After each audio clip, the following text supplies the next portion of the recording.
Welcome to the Reach the Stars podcast, a collection of conversations with cool people who do cool things. Brought to you by Papercraft Miracles. Each week, we'll bring you inspiring stories of persistence, passion, and purpose. With your host, Jonna Willoughby Lohr. Welcome to the Reach the Stars podcast. I am your host, Jonna Willoughby Lohr, and today my guest is Donovan King. He is an anti-oppression activist from Montreal, and he is also the founder of the Infringement Festival as a whole, not just in Montreal, but because of their festival in Montreal, there are infringement festivals in cities all over the world. He is also an actor, a teacher, and a cultural worker, and many other things. He's super dope, and I'm really excited to have you here. Welcome to the show. Thank you very much, Jonna. It's great to be here. Long time no see. Indeed. So usually, for those who don't know, the Infringement Festival is, I'm going to let him tell you the exact definition. But to me, the Infringement Festival is this wonderful celebration of all the different varieties of art forms with no corporate agenda, where the proceeds all go toward every single artist who performs in the festival. And it is amazing. And it is one of my favorite times of the year. We have had one in Buffalo. I think this is our 16th year of doing it, maybe even 17th, like a lot of years since 2004. The only year we didn't have a printed program and an in-person festival or anything was last year, but was all virtual. And it is just amazing. And I just have to thank you for making the Infringement Festival happen in the first place, because it is just something near and dear to my heart. And almost every year that we have had our festival, Donovan has come to Buffalo for at least a good part of the festival, if not all of it, and did shows and went to other people's shows and was just this amazing cheerleader and proponent of the arts and educator and just super, super fun. But alas, the COVID has made it so that you cannot come here for Infringement this year, but hopefully next year. But it's really special to me to be able to still see you during Infringement, or right before Infringement anyway. So yay. Do you want to tell everyone a little bit more about you and your story, where you come from, how you got there? Sure. So I'm a Montrealer, and, I helped found the Fringe Festival here in Montreal way back in the early 1990s. And then it got co-opted by corporate interests. And so that's why I founded the Infringement Festival, to bring it back to its roots. Nowadays, the word fringe is actually trademarked across Canada and in other places around the world. There's something called the World Fringe Congress, whereby they're trying to corporatize all of the fringe festivals in the world. And so what I decided to do is just bring it back to its roots. And of course, it's a play on words. The infringement is a sort of a trademark infringement on the trademark word fringe. So it's such a pleasure to go to Buffalo, where the real fringe exists, or the infringement. I mean, that's what it felt like when it was first created in Edinburgh in the 1940s. It was a rebellious bunch of artists opposing a corporate entity, the Edinburgh International Festival, that wouldn't let them play there. And so we're continuing this long tradition of cultural resistance. And honestly, since the Fringe got trademarked in Montreal, I don't even go there anymore. It's not the same type of experience. It's named after, a beer company, for example. When you go there, you're surrounded by corporate logos, security guards, censorship and these types of things. Whereas when you go to the Buffalo Infringement, none of that exists. It's hard to imagine that any of that would be there. And so it's really a pure artistic space. It's called a TAZ, or a temporary autonomous zone, whereby you can completely overthrow the corporate culture within a space for a couple of weeks. And so it really is, in my opinion, the best artistic space in the world. And that's why I love going there. It's the most magical time of the year. And I think my favorite thing about the Infringement Festival is that every single person who applies and puts in some effort to make the festival happen can have a show. So you will have seasoned musicians who've played hundreds and hundreds of shows sharing a stage with a kid who's still in high school and it's his first show ever. And I just love that, like, that collision of experience and like that whole, I don't know, melding of the worlds happens just for the sake of the way the festival's designed. It's just amazing. Yeah, and where else can you find that? You know, it doesn't exist anywhere else, and that's why it's so magical and special. It's really awesome. So I am curious what your experience was when you were first helping to found, like, the Fringe Festival, and like when I think people who have no experience with either Fringe festivals or infringement, when you're like, it was co-opted by corporate sponsors, can you tell the story of, like, how your show ended up evolving into the need for an infringement festival? Yeah, so when we first started Fringe, there was a real need for artists to just do their own thing in a city that was kind of, culturally stratified. So if you wanted a job as an actor, you had to audition at only one of two theaters. And, you know, if you're lucky, you might get a job every couple of years. And so with the Fringe, you could do a show every year, and not just one show, but 7 shows, and put out your talent and put out your creativity and kind of change the paradigm. And so it was a super exciting time when we founded it. I was just out of theater school, so I was looking for opportunities. And it was a really wonderful space, you know. There wasn't, the types of things we see today, like the security team or the gaslighting of artists who don't want to pay to play, or, the corporate sponsorships everywhere. And so it was the type of pure artistic space that we wanted. And then I went overseas for about 4 years in my early 20s. And when I came back, here's this festival that we had created that was now called the St Ambrose Fringe Festival, which is a beer company. And it had also acquired a trademark somehow, while I was away. And so it wasn't the same thing at all. And when we applied to play there, all of a sudden we had to pay very hefty fees. We had to be associated with these corporate sponsors, including the corporate media, I might add, that we weren't comfortable with. And so we created a show called Car Stories that was designed to disrupt the entire system. And of course it did. It got kicked out of the Fringe Festival after we offended a corporate sponsor, which was also the corporate media. And so the following year, we created the Infringement to try to bring it back to its roots. And, this caused a big cultural uproar in the city, something that's still going on to this very day. So when you first started the Infringement Festival, how many acts did you get in it? And, like, what was the range of type of shows that people kind of guerrilla did? And was it scheduled at the same exact time as the Fringe Festival? Yes, it was. It's always been scheduled at the exact same time as the Fringe Festival. And so we had probably about 30 or 40 acts the first year that we did it.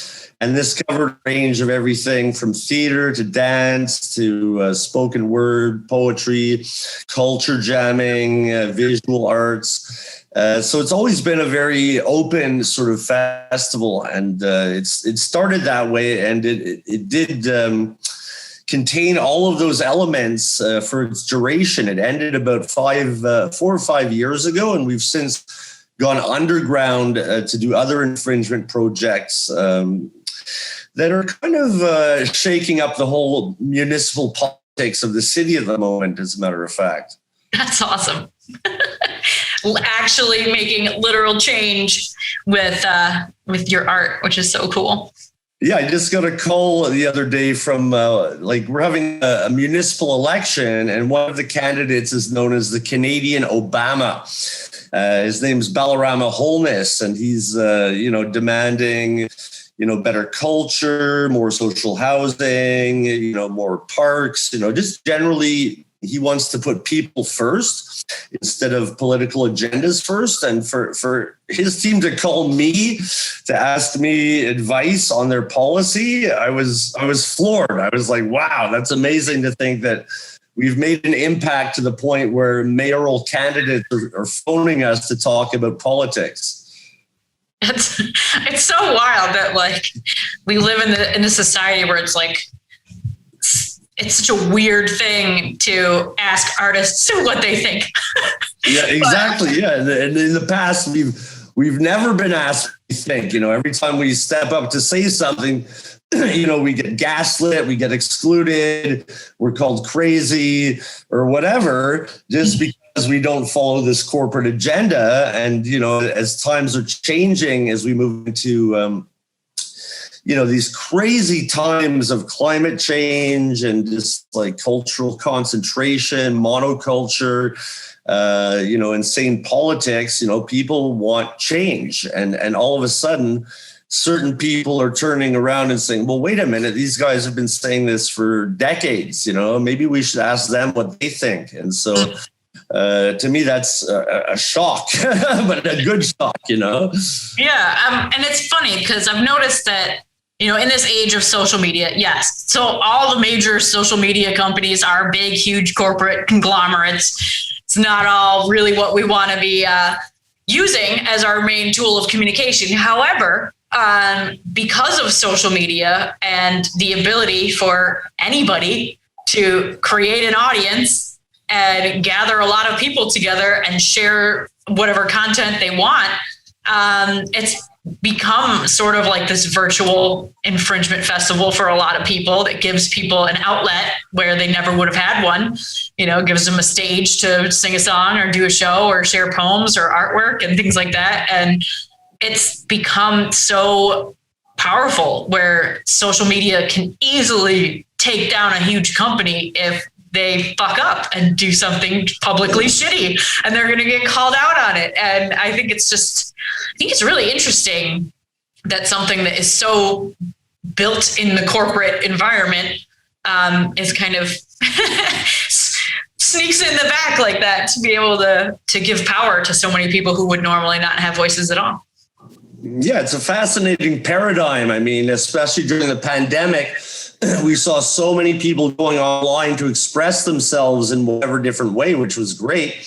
But at the same time, that comes with the advertising of the corporations like Google and Facebook and whatever else. And so, until someone creates a virtual type of infringement without that corporate interference, the best we can hope for is to go to somewhere like Buffalo live on the ground where none of that exists. And that's like, as I mentioned, that's kind of a pure space that's not compromised or co-opted in any way. And again, that's why I love it so much. Yeah, it's the very first year that there was an infringement festival in Buffalo was 2004. And to give everybody a little bit of background, this guy named Kurt Schneiderman was in Montreal either the year or maybe 2 years before this. It was Toronto, actually. Or in Toronto, but he saw an infringement festival in Canada. And he's like, what is this? This is the coolest thing. We need to do this in Buffalo. So he came back to Buffalo and he got a couple of people together, a handful of other organizers. They made a paper program, like a trifold photocopied application. And people had to fill out this paper application and then like hand it to these people. And I think the first year we did it, we had like 50 acts. I heard about it randomly at some open mic. And I said, what? And I could do a show every day for 11 days? Well, how are we going to do this 11-day art festival? This is crazy. And so we had 50 acts, and I think there was like 10 or 11 venues across, mainly through the Allentown area, but across the city. And they put it together with a budget of no dollars. Like $0. Just somebody got photocopies at work and they just made it happen. And I don't even think they had anything different than just regular photocopied programs. They didn't have anything big. It just was kind of like a list of where everything was happening, and they had a website.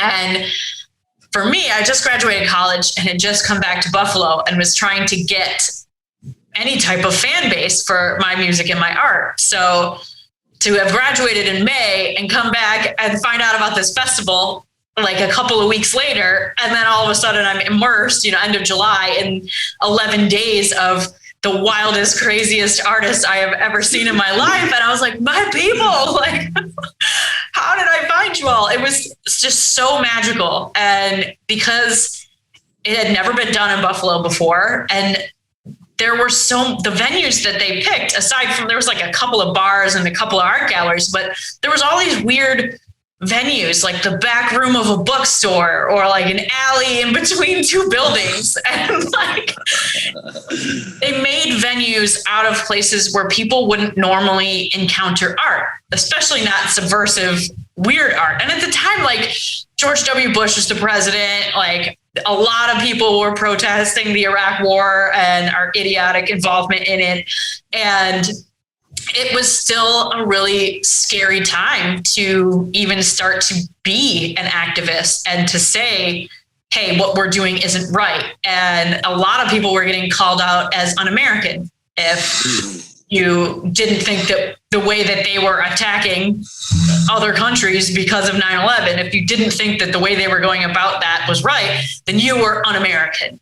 And it was, 9/11 happened while I was in college. And so to like have the world change so drastically right at the same time I was becoming an adult was so wild. And it was really inspired a lot of my MC Vendetta-ness. So for those of you who don't know, most people who listen to this probably do know, but my rap star alter ego is MC Vendetta. And I was very inspired to write lots of Stick It to the Man, talking shit about the government, calling out the wrong policies that were being made, live on stage as often as possible. And I got called un-American a lot, and it was difficult for me to go and play shows in regular bars and things like that with people who were like, what the hell is this? I came here to forget the world sucks. Why are you reminding me? And so to have this festival just pop up, and not only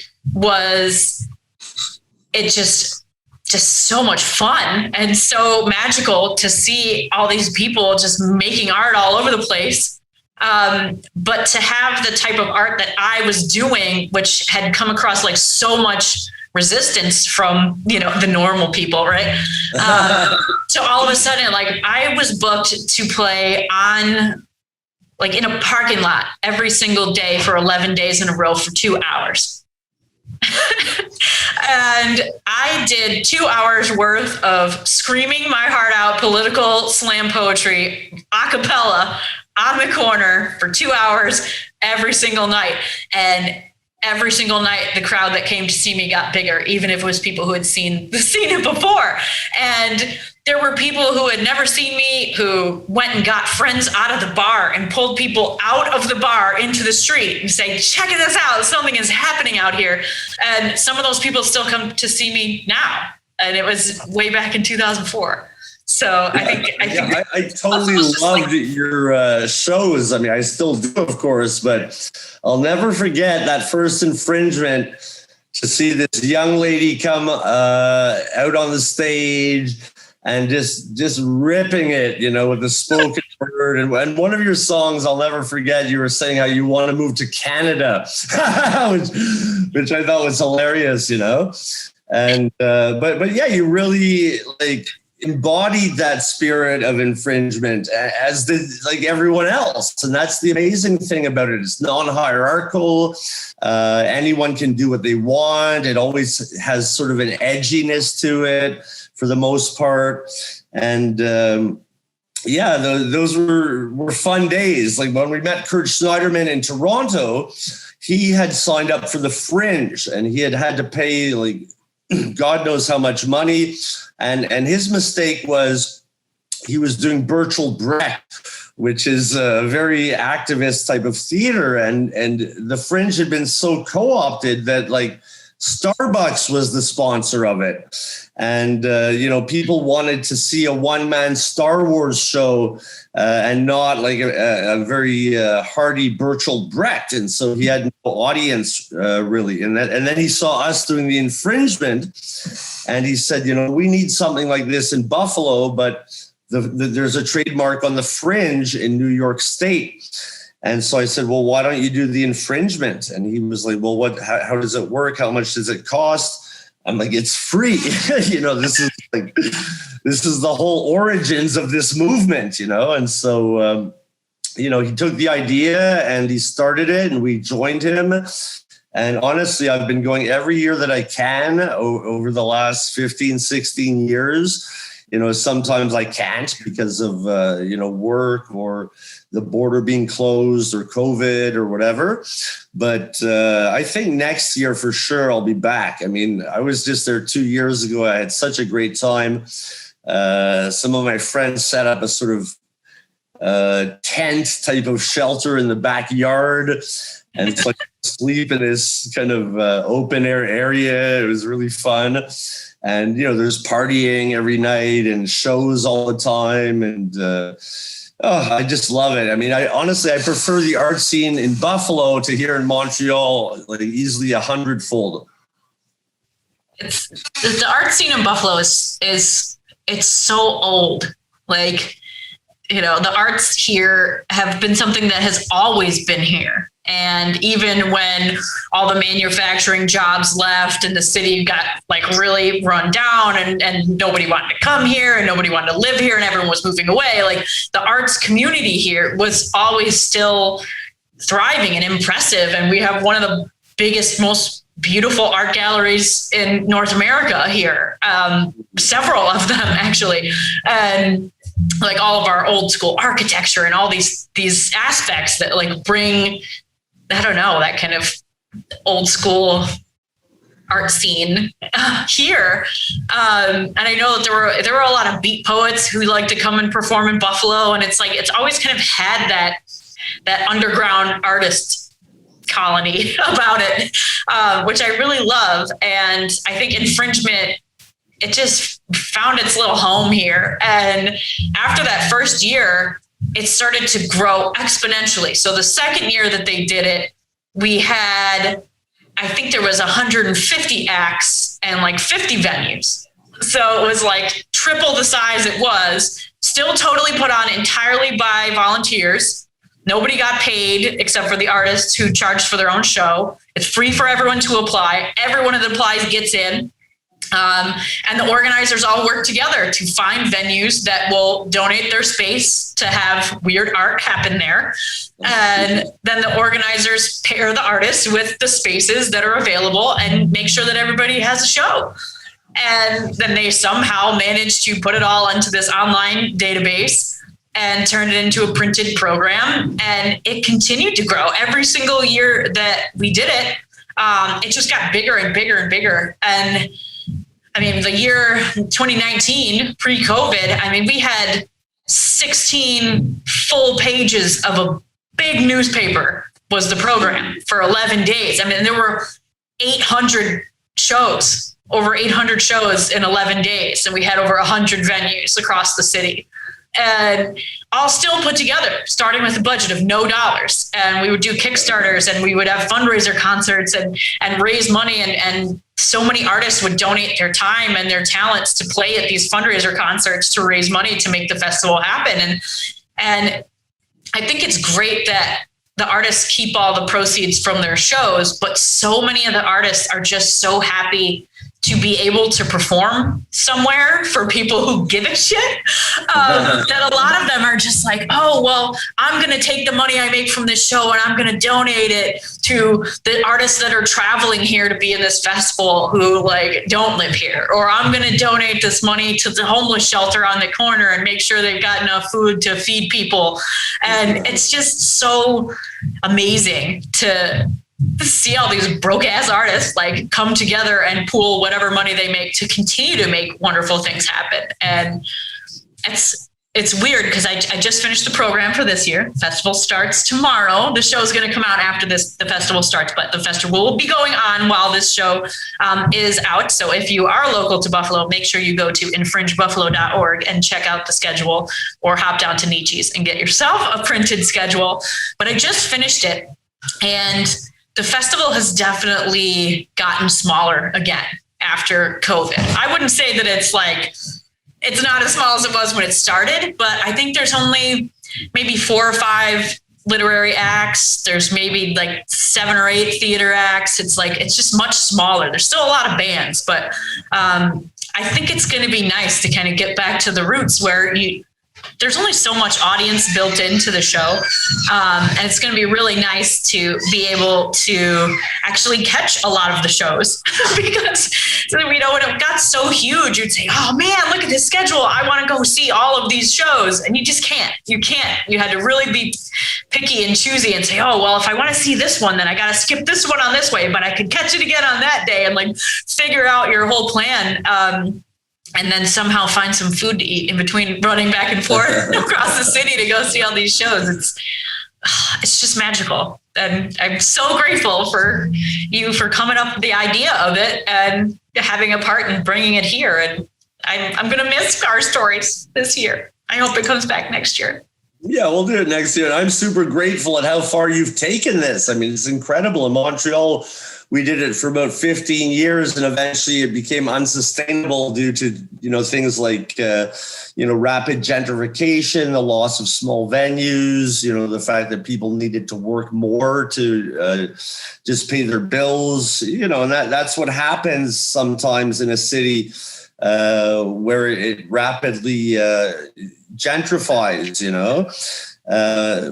back in the 90s, we had the same type of vibe of Buffalo when it started, tons of cheap places to live, lots of great abandoned spaces for venues, and that was, I think, one of the factors why Infringement worked so well in Buffalo was, it being a Rust Belt city, you would have a lot of these spaces that you could get to use on the cheap, or for free or whatever.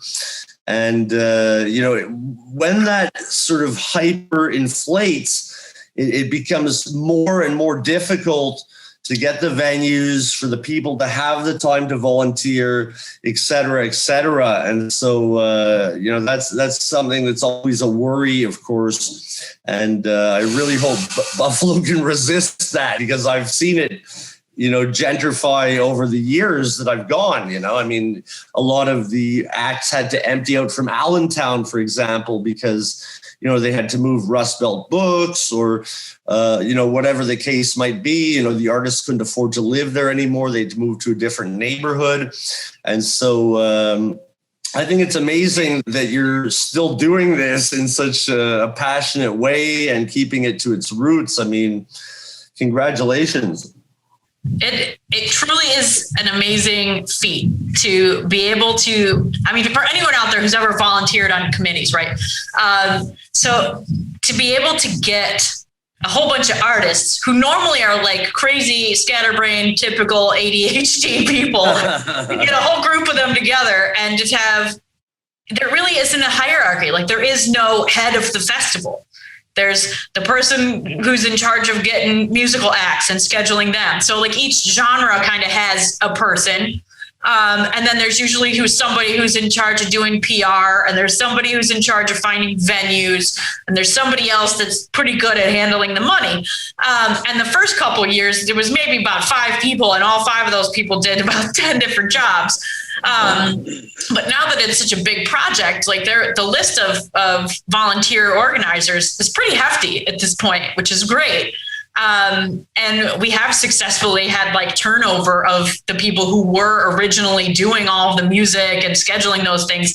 We've got a lot of new energetic people to kind of head up making sure that happens, and bringing more new people. And as new people come in and they hear about it, they say, oh, I want to be part of this. I want to see, what I can make happen in my city. And it has just been so beautiful to see it evolve. And there has obviously been lots of gentrification in Buffalo.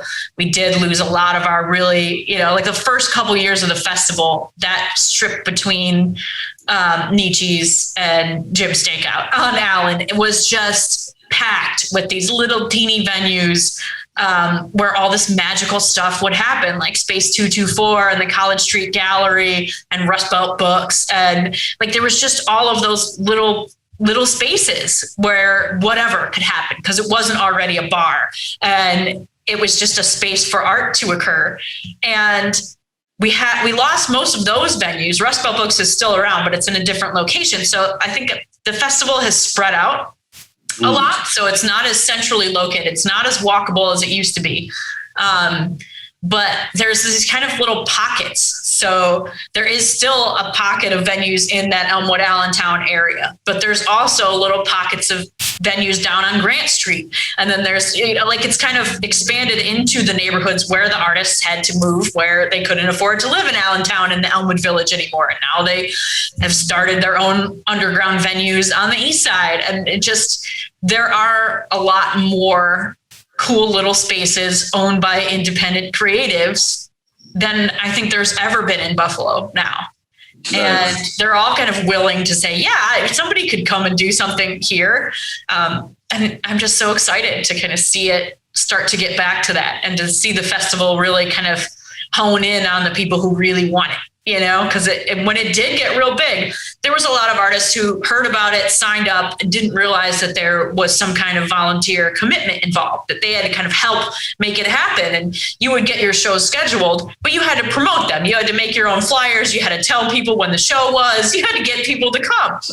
And I think there were a lot of people who didn't understand that was required. Like, that's part of the reason that it's free, because they don't have all these corporate sponsors advertising all the shows and doing that kind of stuff. So like you got to be your own corporate sponsor sort of and promote the hell out of your show and make flyers and go to other people's shows and tell them about your event that's going to be down the block in an hour. Come on, guys. And like, go get your audience and bring them there.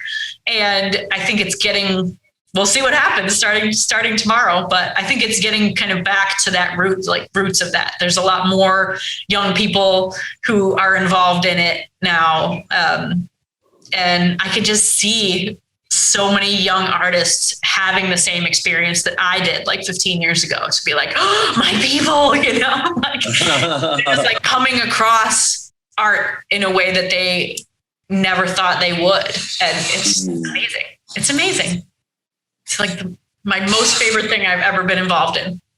Yeah, it's super empowering, because, where else can a young artist get an opportunity to just jump into something like this, and, be part of a community, see solidarity and, do the self-promotion. And it's all like the original Fringe was, it was people sharing ideas and supporting one another. But, I went to the Edinburgh Fringe when I was invited to the World Fringe Congress, and I saw their system, and like they have to pay like thousands of dollars to just be listed in a program. And hence, like, almost nobody goes to most of these shows. The only ones that they attend are the ones that have that corporate sponsorship, that buzz or whatever. Mm-hmm. So it's really, really not the same thing at all. There's no vibe of solidarity. It's rather a vibe of competition and desperation. And that wasn't the purpose of the festival in the first place. The purpose was to protest corporate bullshit and to do it yourself. And so I love the fact that the Infringement has stuck to those ethos going back to the original Fringe. Yeah, and we've obviously, in order to put together this festival, we start with a budget of no dollars, but we do, sometimes there are local businesses who say, I want to buy an ad, or I would like to donate to make this happen. And it's not like they don't accept any money from anybody to make the festival happen. But the main thing there's this infringement mandate. You can go online, look it up. We'll have a link to it in the show notes. But part of the infringement mandate is that you're not allowed to have any corporate sponsors who can dictate content or say who can be in or who can't be in the show and what you can say or do in your show. And so it's just so cool to have these local businesses who are still willing to like put their money in it and put their name on the program, even if somebody might be talking about some crazy shit. And they're like, all right, I just like seeing it happen and being a part of it. And I think that's wonderful. You know, we're never going to have Pepsi as a sponsor, and good. Good. It's good. And man, I'm just so excited to have like our post-COVID infringement reunion in general, because it's like last year was so hard for so many artists and so many musicians who couldn't gig at all and had no income whatsoever. And because they'd been gig artists, couldn't get a lot of unemployment, because I don't know how it was working in Canada, but you know, if you didn't have a paying job on the books before, then you weren't getting unemployment now. And there were so many artists I knew who would play a show live on Facebook and just post their Venmo name and get donations from people to help pay their bills. And so I'm really happy that we can have infringement again and finally have that outlet for all of our musician friends who couldn't do anything, and all our artists who had nowhere to show their art, and all the theaters that had to close. And it's just, it's going to be good. It's going to be a good 11 days. I think people are going to be really happy and excited. And I think that there's going to be a lot of people who had gotten they were like, oh, I'm kind of over it. I've seen the infringement thing or whatever. And I think there's going to be a lot of new people who kind of get up and get out of their houses and realize how nice and important it is to have somewhere to go. You know? Definitely, yeah. Something cool to see there, you know. I'm super excited for I think it's our 15th annual Lawn Disco coming up this Saturday. So for anyone who doesn't know, my band Bloodthirsty Vegans has played on the porch of one of our housing co-ops on the corner of Elmwood and North since the summer of 2008. And we played every single summer except last summer. And I'm super, super excited to be rocking the porch again. And I wish you could be there. Well, maybe we'll see if we can live stream it so you can watch. Yeah, well, I'll definitely be there in spirit. But yeah, if you can live stream it, I'll be tuning in if I'm free. I mean, I loved old Wonder Moth's like this artistic vibe. Not only would it put up artists to stay in the old mansion, but it would have shows on the porch and different events all the time. I mean, what an amazing space. It is. And they have fruit trees in the front yard. So you can like go see a show and then like eat apples. It's so nice. It's hands down, that's my favorite show to do every year. And because it's so accessible to so many people, it's just right out on the street corner. Anybody who wants to come to the show can come. You know, we pass the hat to, you know, try and cover the babysitters at this point. But it's so fun. You see people who drive around the block like 5 times just because they want to see it, because they can't find anywhere to park, but they'll keep going around the block so they can watch the show for 2 minutes at a time at the red light.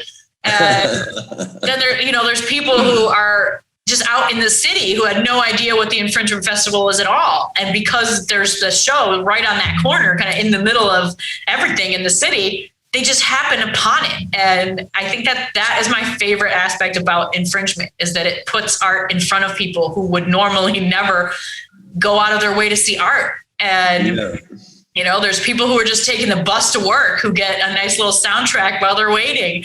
And, you know, homeless guys pushing cans, you know, carts full of cans, who stop and hang out and jam out.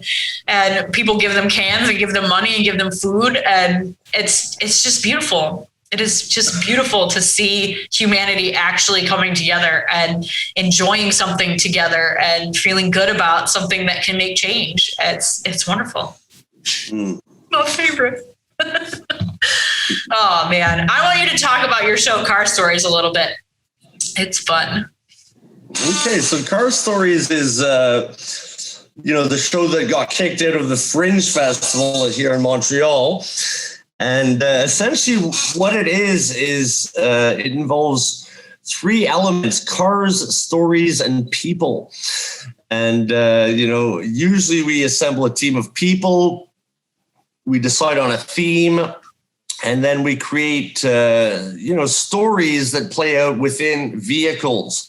And so traditionally it was like 2 actors in the front seat, 3 audience in the back seat.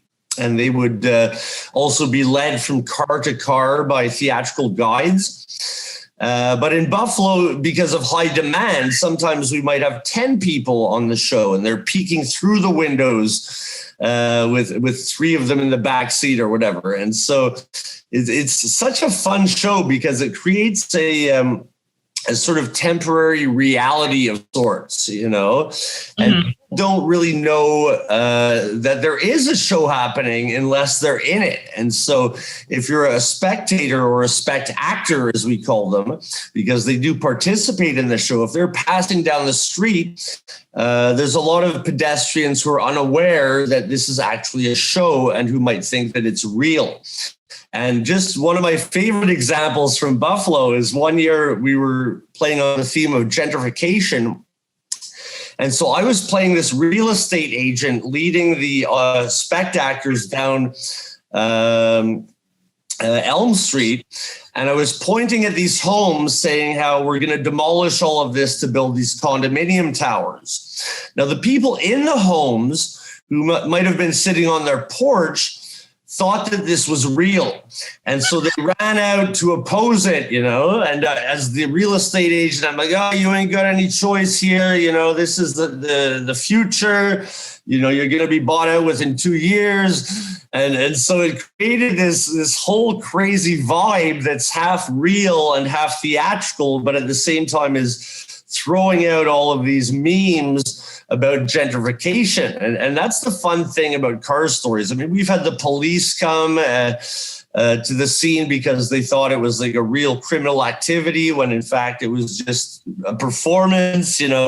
We've had so many of these issues over the years where it just causes this kind of ontological explosion to happen.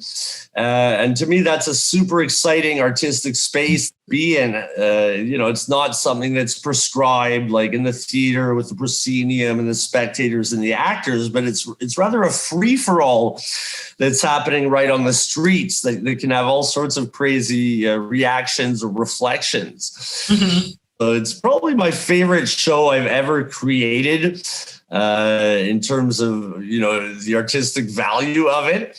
Of course, it's not going to pay the bills, if you only have 3 spectators at a time, but it's just such a great artistic experiment. And that's why I really love it. And, who knows, one day in the future, maybe we could have a whole Car Stories festival with like hundreds of cars.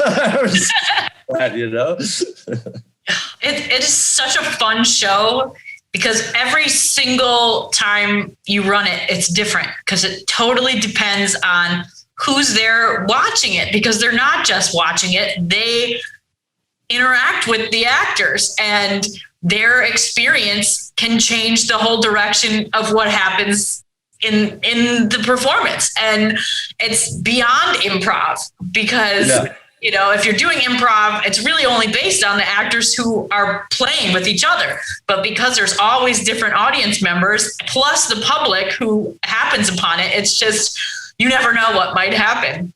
Yeah. It's just so much fun. It is so much fun.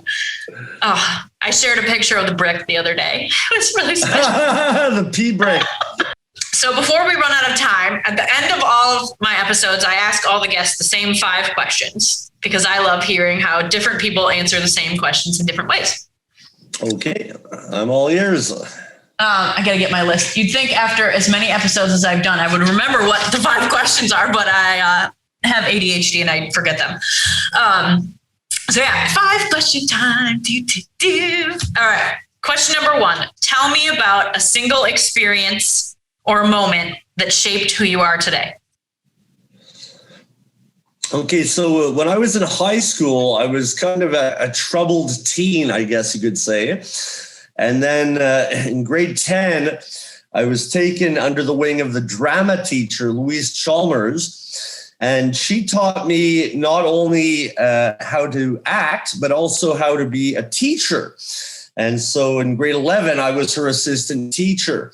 Today, these are my main jobs. I'm pushing 50.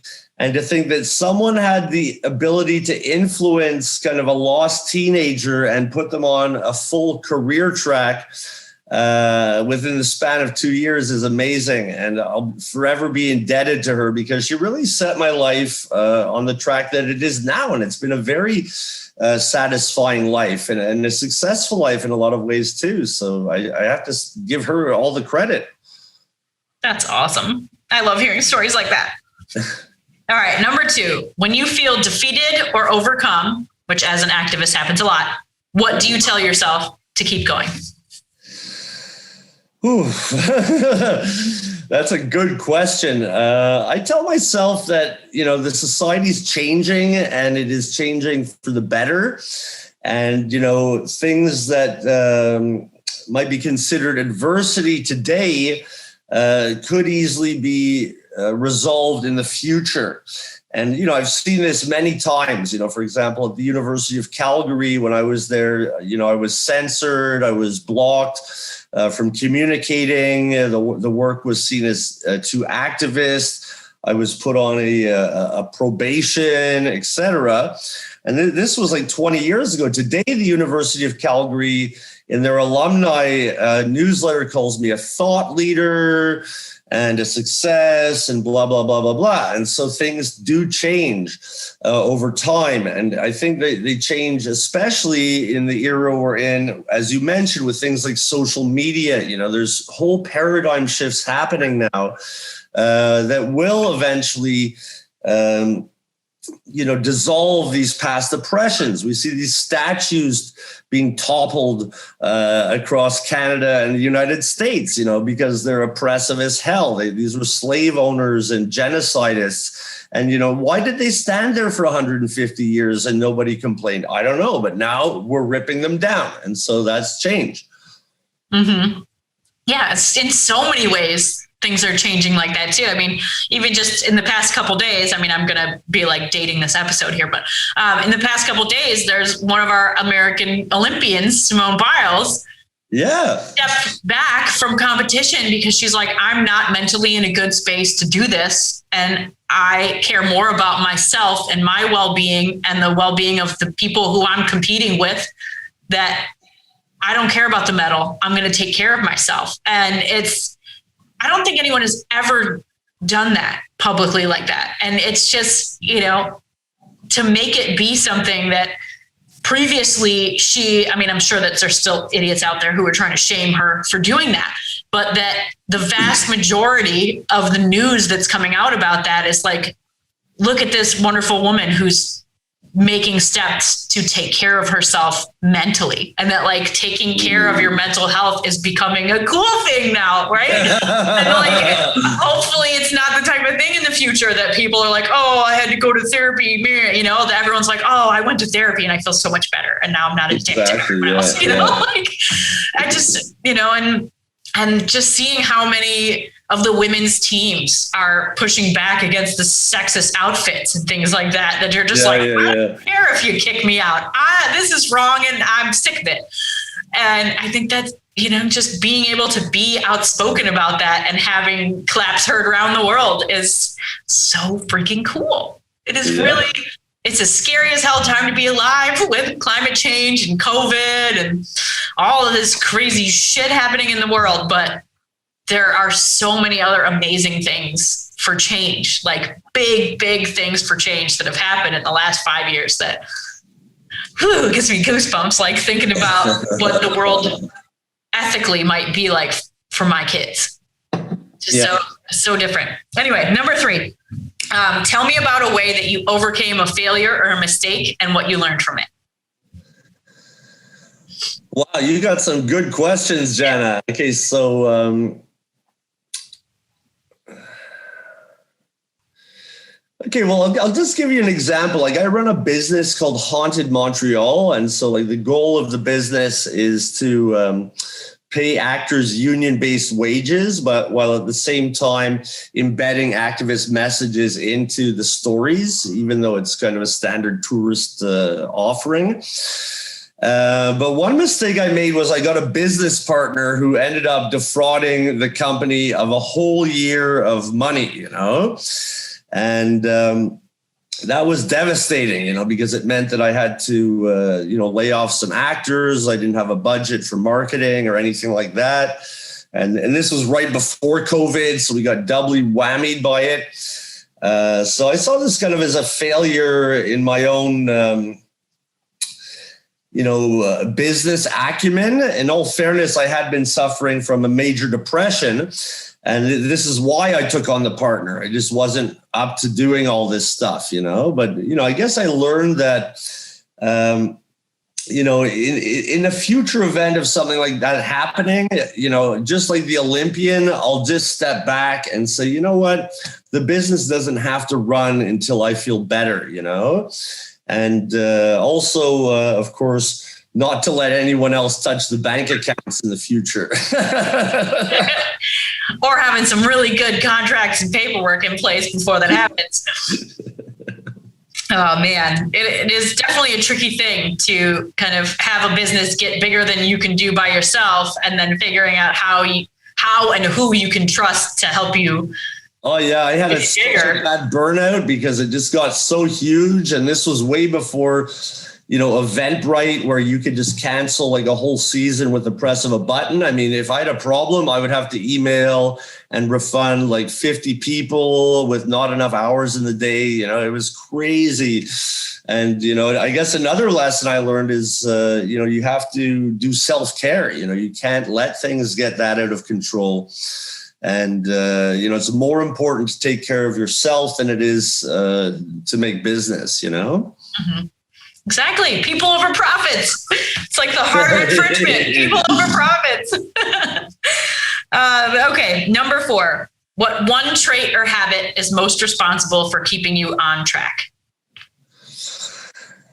I'd have to say creativity is probably the most influential trait. I mean, I have a list of like 50 things I want to accomplish. And, every year I accomplish 1 or 2 more or 3 or whatever. But yeah, I mean, I've got so many things that I want to do. And it just pushes me to do them. I mean, years ago, I never thought I would be a business owner. And then I said, well, why not do a small course in business? And so I did it. And I learned enough about it to start. And then why not get a business coach, and blah, blah, blah. And so I've been doing business for 10 years now, but it started with baby steps.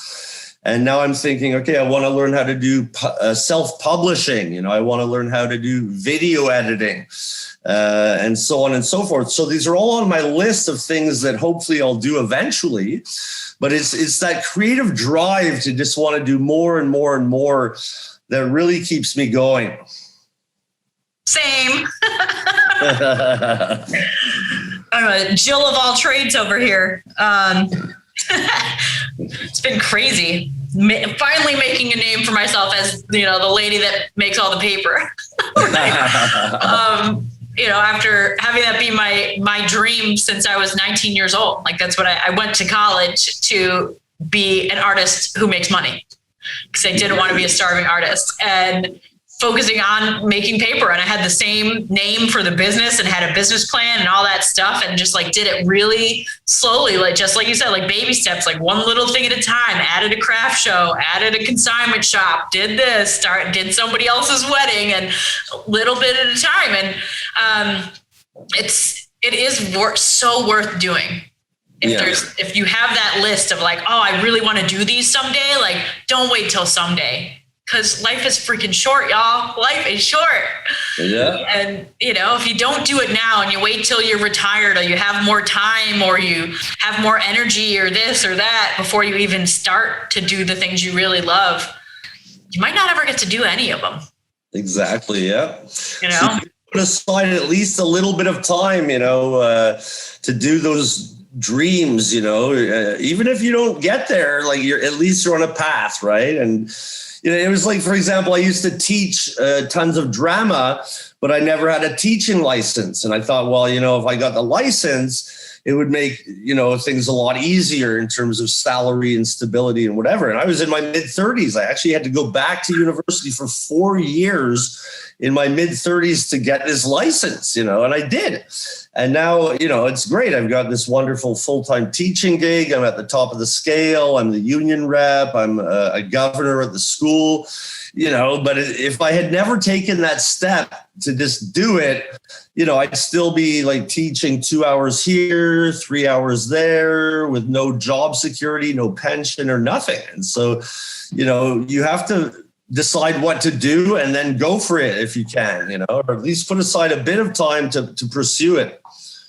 Exactly. And don't ever be afraid that you think it's too late to start changing your life to do something that makes you happy. Like even if it's 1 hour a week, 10 minutes a week, just do something that makes you really happy. Because I think in general that if everyone in the world had at least some meaningful work that made them feel good, that's something that really made them feel happy and it felt like they had a purpose in the world, we could get rid of all those trolls on Facebook if they had something they really loved to do during the day. You know what I mean? Like, it's just, there's so many people who don't have meaningful work. It means that they don't have hope for the future. They don't have hope that things could be better. And because of it, they tend to spend their whole day dragging down anybody who does have happiness in their life, who does have a purpose, who does have dreams. And, it's always those people who come out of the woodwork to be like, your dream is stupid, and like make you feel shitty about it. And then what are they doing all day long that makes a difference in the world? Nothing, And exactly. I don't know. It made me feel so good earlier this year. My company had this huge job and I got to I had almost 70 staff members throughout the job. I had like 70 people on my payroll. And after 6 weeks of doing this job, I had paid out over $100,000 in salary. Nice. And just to be like, to know that something that's my dream that I have wanted to do forever, to be able to have meaningful work and to use my creativity as my career, to have it become something that also employs other artists so that they get to do something and they get to wake up in the morning and say, I get to go to my job today. It's going to be really fun. I'm going to get to do something new and cool and exciting today. Like, what else is there? Like, seriously, like, oh, it's the greatest thing ever. It's the greatest. Next to infringement. Okay. Number 5. What's the best piece of advice you've ever gotten? And what advice would you give other people? Wow. Another very good question.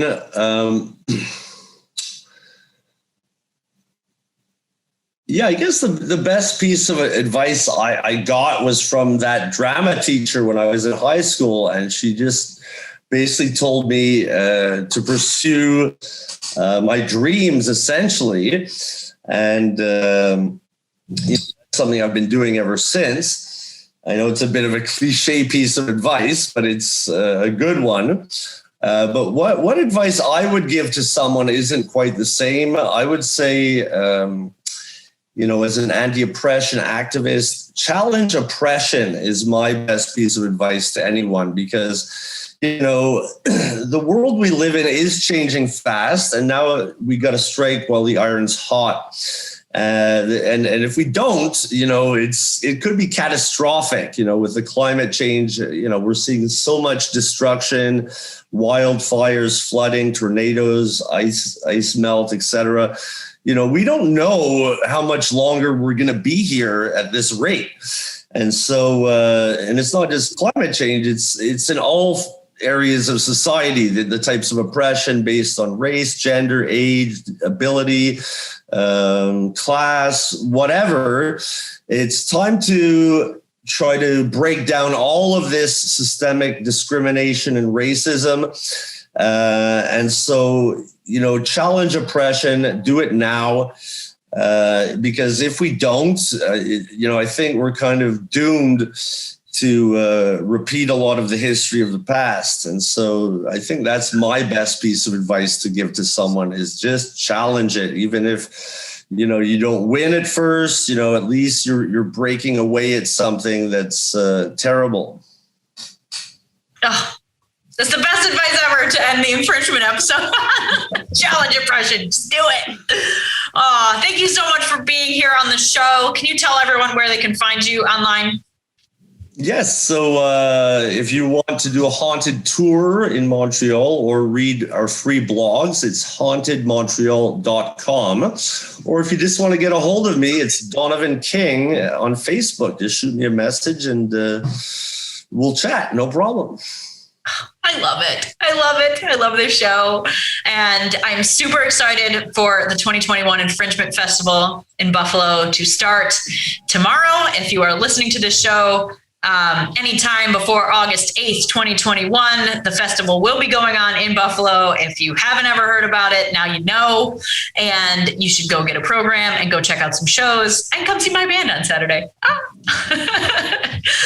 All right, everybody. Thank you so much for hanging out with us on the Reach the Stars podcast. I have been your host, John Willoughby Lore. My guest, Donovan King, amazing, amazing activist who has been kicking ass, taking names, and making change for a really long time. I'm so glad to have gotten to talk to you today. Thank you so much for having me. We will see you next week on the Reach the Stars podcast. Bye, everybody. A single interaction has the power to change your life forever. This is a place for the stories of those moments. Stories of pursuing dreams, overcoming tragedy and failure, of coming back to life after so much of what feels like dying, of continuing on with only a vision as a map. This is the place where those moments live on. Come sit by the fire, look up at the stars, and be forever changed too. Thank you for being with us on the Reach the Stars podcast. Our theme music is generously provided by Byrocratic. You can find him on bandcamp.com. Thank you to all of our current patrons, guests, and everyone else who helps make this dream a reality. We are so proud to be building this amazing community with all of you. If you love this podcast, please consider sharing with a friend, leaving a review on iTunes, and becoming a patron at www.patreon.com/reachthestars. Don't forget to subscribe to our YouTube channel to see the videos of these conversations. We'll see you next week. In the meantime, do something cool and tell us about it.